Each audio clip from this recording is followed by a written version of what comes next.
ọjà olówó jalolo jalolo èrò ọjà ọlọ́mọ jalolo jalolo ṣé kò bá mi rọ́mọ mi jalolo jalolo ìkan wẹ́rẹ́wẹ́rẹ́ là ń jẹ́ kí ìkan wàràwàrà láàmú ṣe ìkan akínlọ́jà ọmọ kékeré ọ̀rọ̀ akínlọ́jà ló ń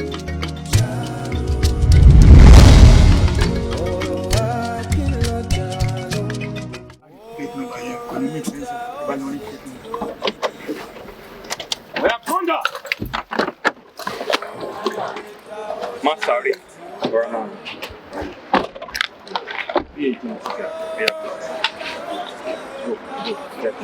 Go, go. Oh yeah, stop.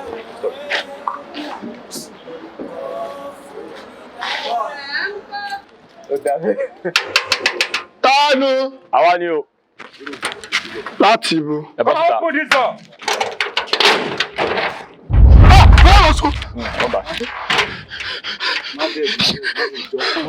Tọ́lá ní ti kókó mi tipẹ́tipẹ́.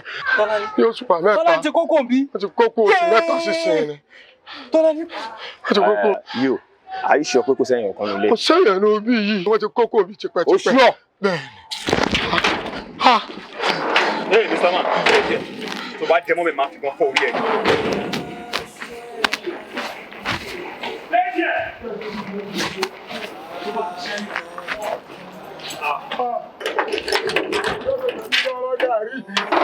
Sir, empty, sir. Empty? Nobody inside, sir. Bẹ́ẹ̀ni. All right, sir. You, to back at anybody, most especially Tolani, kò sọ wá lólobó. Is that clear? Tẹ́ bá ní ṣe ní ìṣe. Níbi ìṣojú kan náà. Move.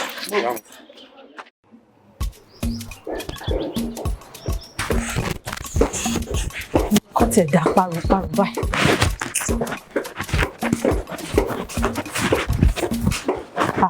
Sis, ẹ káàárọ̀.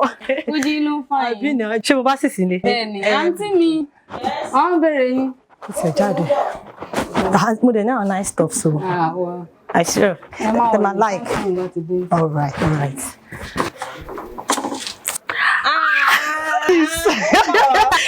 Àdúpẹ́ jàre.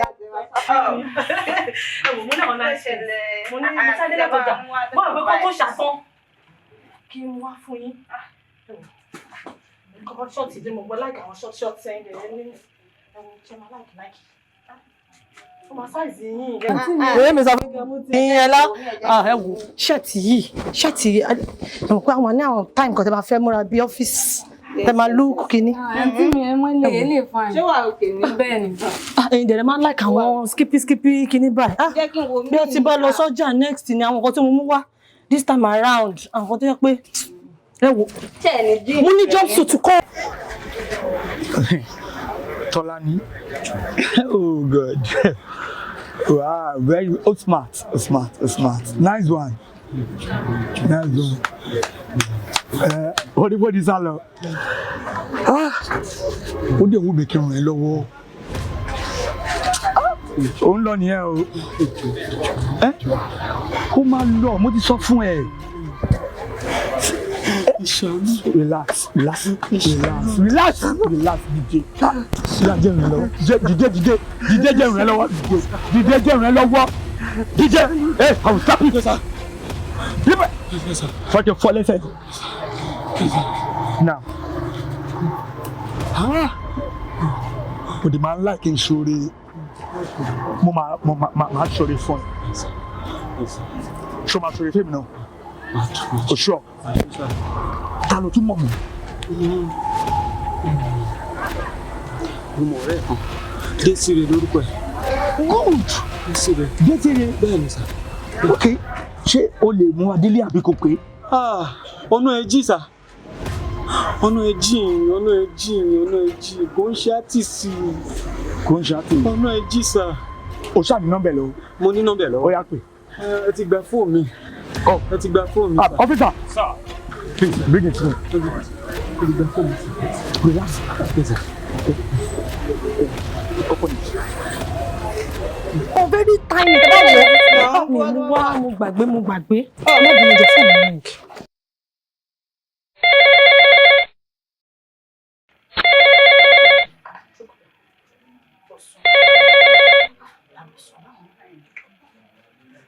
Hello, good afternoon.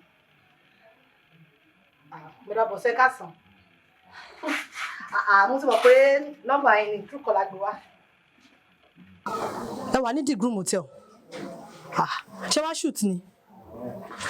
Ẹ fẹ́ rí mi? Mira bọ̀sẹ̀ dẹ̀ jọ fún mi ní 5 minutes. Mo sáré attend sí client mi kan. Ẹ lè dúró. Okay, just round up. Mama. Sis, ẹ dẹ̀ jọ nítorí Ọlọ́run. Ẹ má bínú. Kọ́ tó wọlé iṣẹ́ ẹni tó pè mí yìí. Ẹ jọ nítorí Ọlọ́run. Mo fẹ́ sáré lọ run package fẹ́ nìyẹn. Ẹni yìí tí ẹni tó pè mí, mo ti wá bẹ ẹni tó wá menstruation. In fact, ó pè mí lẹ́ni inú mi kàn dùn ni. Ẹ jọ nítorí Ọlọ́run. Báwo la ṣe fẹ́ ṣe báyìí? Ṣé kí n drop mẹ́ta yìí? Ẹ dẹ̀ ṣe transfer fún mi. Màá dé bá ti ń bọ̀ rọ̀lẹ́, màá mú jump yẹn, màá mú wá. Ẹ jọ nítorí Ọlọ́run ẹni yẹn. Mo ẹni yìí, ẹni tí mo rí yìí sẹ́, ẹ̀kan ni mo ti ń wá sí pọ́n. Ẹ wo ló bá ṣe máa jẹ́. Kò sí wàhálà. Màmá mú jọ́sùn ṣẹ̀ṣẹ̀ yẹ ìwà màá mú yẹn wá. Sí ìsọdọ̀bọ̀ ọ̀rà.